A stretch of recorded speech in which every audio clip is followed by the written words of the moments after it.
না, অল্প জায়গার মধ্যে খুব সুন্দর সবজি লাগাইছেন আপনি।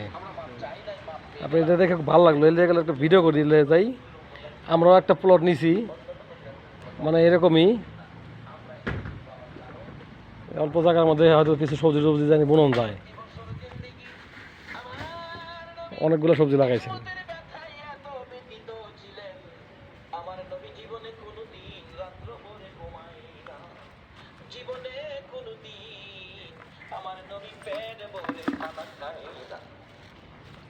সুন্দর সবজি লাগাইছেন কাকা, সুন্দর হাজারি পেঁপে।